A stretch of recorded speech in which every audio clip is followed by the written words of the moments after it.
नमस्कार प्रिय दर्शकों, एक बार फिर आपका स्वागत है हमारे YouTube चैनल अनमोल टॉक्स में। आज फिर नया वीडियो, नई जानकारी लेकर हाजिर हुए हैं। दर्शकों, आज का जो हमारा प्रसंग है, आज की जो कहानी है, ये कहानी बड्डी प्रेरणादायक है, बड्डी मोटिवेशनल है। आज हम आपको बताने जा रहे हैं कि अपने घर में यदि कबूतर आते हैं और कबूतर आपके घर में अंडे देते हैं और आपके घर में बैठकर कबूतर गुटर गूं की आवाज करते हैं, ये दिक्कत उत्तर आपके घर में अंडे देते हैं, तो प्रियदर्शी को क्या उनसे आपके घर में गरीबी आती है? क्या उनसे आपके घर का नसीब खुल जाता है? क्या आपका भाग्य उदय होता है? यदि आपके घर में कबूतर बैठते हैं और वह दिन भर गुरु की आवाज करते हैं, तो उनसे क्या आपके घर में गरीबी आती है या फिर आपका भाग्य उदय होता है? इस कहानी में आप जान लेंगे। वीडियो को हमेशा पूरा देखा करें ताकि आपको संपूर्ण जानकारी हासिल हो। जो लोग आधा अधूरा वीडियो देखकर बीच में छौट डीडीएच देते हैं, उन लोगों को सिर्फ आंधी अधूरी जानकारी मालूम पड़ रही है, और फिर ये दर्शकों आदि अधूरी जो जानकारी होती है, यह खतरनाक साबित होती है। इसलिए वीडियो को हमेशा पूरा देखा करें। कहानी शुरू करने से पहले जो लोग हमसे नहीं जुड़ रहे हैं, वो हमारे चैनल को सब्सक्राइब करें, अच्छे अच्छे कमेंट किया करें, ताकि हर आने वाले वीडियो का नोटिफिकेशन सबसे पहले आपको मिले और प्रिय दर्शकों, आप उसका फायदा उठा सके। शुरू करते हैं प्रिय दर्शकों आज की ये प्यारी सी कहानी, ये प्यारा सा वीडियो। प्राचीन काल की बात है। प्रिय दर्शकों, एक नगर में एक मोहन नाम का एक व्यक्ति रहता था। उस मोहन नाम के व्यक्ति के एक पुत्र था जो बिल्कुल नवजात का छोटा था। अब उस नाम के व्यक्ति के घर में एक कबूतर का जोड़ा भी रहता था। प्रियदर्शी को मोहन की पत्नी बद्धी नफरत किया करती थी और मोहन सभी परिंदों से बड्ढा प्रेम किया करता था। प्रियदर्शी को रोज प्रतिकाल कबूतरों को दाना डालता, परिंदों को दाने डालता, पानी डालता, लेकिन उसकी पत्नी बड्ढी नफरत किया करती थीं।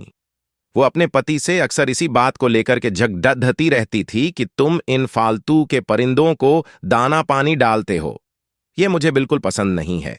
आप ऐसा छोड़ दिया दो, ऐसा करना छोड़ दिया दो। तो प्रियदर्शी को मोहन अपनी पत्नी को समझाता है और कहता है कि प्रिय, ये सभी भगवान की देन है। ऊपर वाले ने जितनी भी परिंदे बनाए हैं, ये सभी परिंदे हर इंसान को दुआ देते हैं।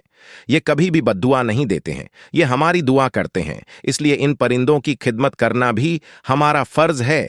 इनकी देखरेख करना भी हर मनुष्य का कर्तव्य है। इनको दाना पानी डालना भी हर मनुष्य का कर्तव्य है। और जो मनुष्य परिंदों को दाना पानी डालता है, उनका भाग्य साथ देने लगता है। इस तरीके से अपनी पत्नी को समझाता है, लेकिन उनकी पत्नी इन बातों को समझने के लिए बिल्कुल भी तैयार नहीं थी।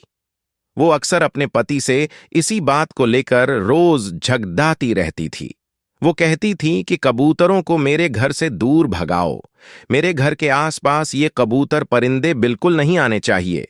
मोहन की पत्नी हर दूसरी बड्ढी नफरत किया करती थीं और अपने पुत्र से बड्ढा प्रेम करती थी। अपने पुत्र को जी जान से भी प्यार किया करती थी, लेकिन परिंदों से और परिंदों के बच्चों से बड्ढी नफरत किया करती थी। मोहन अपनी पत्नी को समझाने की खूब कोशिश करता, लेकिन वो बिल्कुल नहीं समझती थी। एक दिन की बात है, मोहन किसी काम से शहर चले जाता है और पीछे मोहन के घर में जो कबूतर और कबूतरी रहते थे, वो मोहन के घर में ही अंडे दे देते हैं।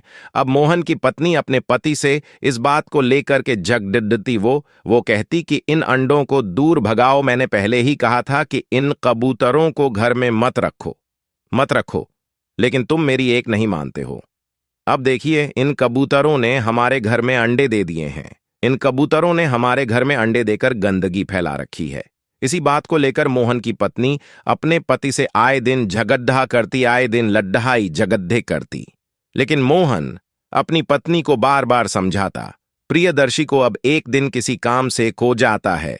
वो शहर चले जाता है। पीछे से उसकी पत्नी सोचने लगती है। शेर को रवाना होने से पहले मोहन अपनी पत्नी को समझा था और कहता है कि प्रिय, देखिए, हमारे घर में कबूतरों ने अंडे दे रखे हैं और तुम कबूतरों को बिल्कुल मत छेड़ देना। जब तक इनके बच्चे अंडों से बाहर नहीं आ जाते हैं और उनके बच्चे अपने माता पिता के साथ चले नहीं जाते, जब तक इनको बिल्कुल दुखी मत करना और रोज अपने हाथों से थोड़ा थोड़ा कबूतरों को दाना पानी डाल दिया करो, ताकि तुम्हारा भी अगला जन्म सुधर जाए, तुम्हारा भी भविष्य सुधर जाए। इस तरीके से अपनी पत्नी को समझाकर और मोहन शेर को चले जाता है। मोहन की पत्नी उन कबूतरों के अंडों को तो नहीं छेड़ती है, लेकिन वह जन बोलती रहती हैं। वो रात दिन यही सोचती रहती है कि मेरे घर से इन कबूतरों को कैसे भगाओ, इनके अंडों को यहां से कैसी भगाओ।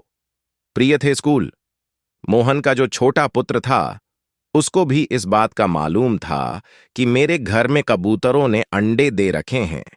अब मोहन का पुत्र इस बात का इंतजार कर रहा था कि कब मेरी मां घर से जाए। पिताजी तो शहर चले गए हैं, लेकिन अब मेरी मां घर पर है। जब मेरी मां घर से कहीं चली जाएगी तब मैं कबूतर के अंडों को देखूंगा। प्रिय दर्शकों, उसके कुछ ही देर बाद मोहन की पत्नी यानी उस बच्ची की मां पानी लेने के लिए फंडकट पर चली जाती है।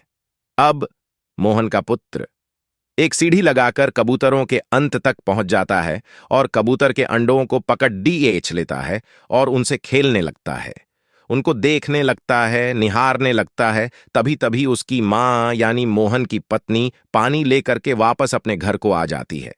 जब वो वापस घर को आती है तो वो देखती हैं कि उनका छोटा सा पुत्र सीर ही लगा करके और सीढ़ी पर चढ़ा हुआ है और कबूतर के अंडों को हाथ में ले रखा है।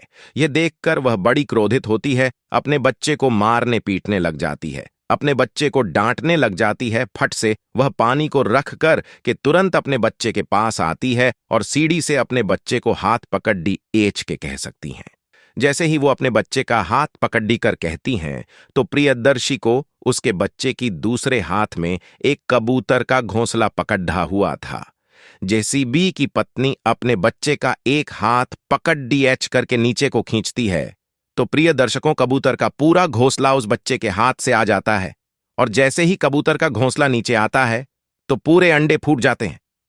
प्रियदर्शी को एक अंडा उस बच्चे के हाथ में था, उसको उसकी मां पकड़ करके और जमीन में मार देती है तो वो भी फूट जाता है और अपने बच्चे को खूब मारती है, पीटती है। प्रिय दर्शकों, कबूतर का घोंसला नीचे आने के बाद पूरे अंडे फूट जाते हैं। जब कबूतर और कबूतरी आते हैं, अपने अंडों को फूटा हुआ देखते हैं तो बड्ढी दुखी होते हैं, बड्ढे चिंतित हो जाते हैं, अपनी आंखों से आंसू की धार बह आते हैं, रोने लगते हैं। लेकिन अब वो तो परिंदे है, करे तो क्या करे। तभी उसी वक्त से वापस आ जाता है। तब मोहन्ना करके देखता है कि उनका छोटा नवजात बच्चा जोर जोर रो रहा है, जोर जोर से रो रहा है। यह देखकर मोहन अपने बच्चे के पास जाता है, अपने बच्चे से पूछता है कि पुत्र, और ऐसी क्या बात है, तुम क्यों रो रहे हो। तुरंत अपनी पत्नी के पास जाता है, अपनी पत्नी से पूछता है कि बच्चा क्यों रो रहा है। तब उसकी पत्नी मोहन से कहती हैं कि मैंने तुमसे पहले ही कहा था कि इन कबूतरों को घर में मत रखो। आज देखो तुम्हारे पुत्र ने कबूतरों के अंडों को पकड़ डी आच लिया है, उनको छू लिया है, इसलिए मैंने इसको मारा है, पीटा है, इसलिए यह रो रहा है। प्रिय दर्शक को मोहन जब कबूतर के अंडों के पास जाता है तो वो देखता है कि कबूतर के पूरे अंडे फूटे हुए पड़ डे हैं। ये देखकर बड्ढा दुखी होता है। फिर से अपनी पत्नी के पास आता है और अपनी पत्नी से पूछता है कि तुमने कबूतर के पूरे अंडे फोड़ डीज दिए हैं, अब कबूतर हमें जरूर वक्त हुआ देंगे और इनका भुगतान हमको जरूर करना पड़ेगा। को यह बात यहां खत्म हो जाती है। अब कुछ समय निकल जाता है। कुछ समय निकलने के बाद मोहन फिर से शेर जाता है। जब मोहन शेर को जाता है तो प्रियदर्श को पीछे से उसका बच्चा बीमार हो जाता है। अब मोहन की पत्नी अपने बच्चों को इधर उधर लेके घूमती है, इलाज करवाती है। वह सोचने लगती है कि कल मेरा बच्चा बिल्कुल स्वस्थ था, कल मेरा बच्चा बिल्कुल स्वस्थ था।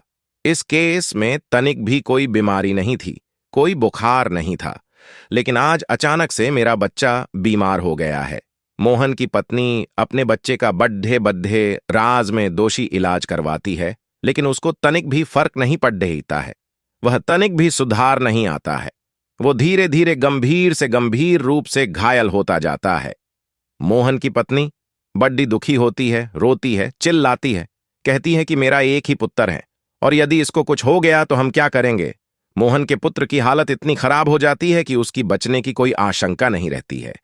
तब मोहन की पत्नी भगवान के मंदिर जाती है और भगवान से भी दुआ करती हैं, कहती हैं कि प्रभु मेरा एक पुत्र है, इसको बचा लीजिए। तभी मौन भी सैर से वापस आ जाता है और मोना करके अपने बच्चे को देखता है। तब वह अपनी पत्नी से मिलता है, अपनी पत्नी से कहता है कि मैंने तुमसे पहले कहा था कि कभी भी किसी की बद्दुआ मत लो, कभी भी किसी जीव जंतु की बद्दुआ मत लो। ये उसी का परिणाम है जो हमको भुगतना पड़ रहा है। तुमने कबूतर के पूरे अंडों को तोड़ ढहा है। ये इसी का परिणाम है। वो भी तो उनके छोटे छोटे बच्चे थे। उनको तुमने जीते जी संसार में आने से पहले ही मार दिया है। इसीलिए यह संकट हम पे आया है। प्रियदर्शी को मोहन की पत्नी भगवान रात दिन दुआ करती, उनसे अपनी बच्ची को ठीक होने की भीख मांगती, लेकिन भगवान तक उनकी आवाज पहुंच ही नहीं रही थी, क्योंकि उन्होंने उसके जीवन में इतने सारे पाप किए थे। न जाने कितने कबूतरों के अंडे फोड़े होंगे, न जाने कितने कबूतरों को अपने घर से मारपीट के बकाया होगा। प्रिय को जब उसकी बच्ची की हालत और भी ज्यादा बिगड़ जाती है, तब मोहन भी भगवान की पूजा अर्चना करने लगता है। जगमोहन के बच्चे की तबीयत ज्यादा खराब हो जाती है तो मोहन भी भगवान के मंदिर में जा करके और पूजा अर्चना करने लगता है और पूजा अर्चना करने लगता है। तो फिर इधर उसको जब मोहन भगवान की पूजा आराधना करता है, तब मोहन की पुकार भगवान के दरबार तक पहुंचती है और प्रियदर्श को धीरे धीरे उसका बच्चा स्वस्थ होने लगता है। मोहन अपनी पत्नी को समझाता है, कहता है कि कभी भी किसी की बद्दुआ मत लो। यदि तुम कभी भी किसी भी जीव जंतु की बद्दुआ लोगे, उसका भुगतान आपको जरूर करना पड़ेगा। और जब आपके घर में कोई भी परिंदे, कोई भी पक्षी यदि अंडे देते हैं, बच्चों को जन्म देते हैं, तो उनको उस वक्त वहां से मत हटाओ। उनको तब तक मत हटाओ तब तक उनका बच्चा उनके साथ जाने के लिए तैयार नहीं हो जाता है। अब मोहन की पत्नी की यह बात बिल्कुल समझ में आ जाती है। उसके बाद वो भी परिंदों की सेवा करने लगती है। परिंदों को रोजाना पानी डालती है तो धीरे धीरे उनका भाग्य भी साथ देने लगता है। उनके घर में फिर किसी भी प्रकार की कोई भी कमी नहीं रहती है। प्रिय दर्शकों, उनकी रात दिन दिन चौगनी हो जाती है। यदि आपके घर में भी कबूतर या कोई भी परिंदे अंडे देते हैं तो उनको बिल्कुल ना हटाए। उनको तब तक ना हटाए जब तक उनके बच्चे उनके साथ जाने के लिए तैयार नहीं हो जाए। हाँ, एक बात है, यदि आपके घर में कबूतर रोज गुटरगू करते हैं तो फिर इधर उसको यह अशुभ संकेत देते हैं। इनको अपने घर में या तो शुरू से बिठाना नहीं, और यदि आप बिठाते हैं तो फिरनी की सेवा पूजा करें। इनको दाना पानी हमेशा डालते रहे तो उसको आपके साथ कोई भी प्रकार का, तो आपके साथ किसी भी प्रकार का कोई अशुभ नहीं होगा। ये थी प्रिय दर्शकों आज की छोटी सी कहानी। हम उम्मीद करते हैं कि इस कहानी से आप ढेर सारी प्रेरणाएं लेंगे।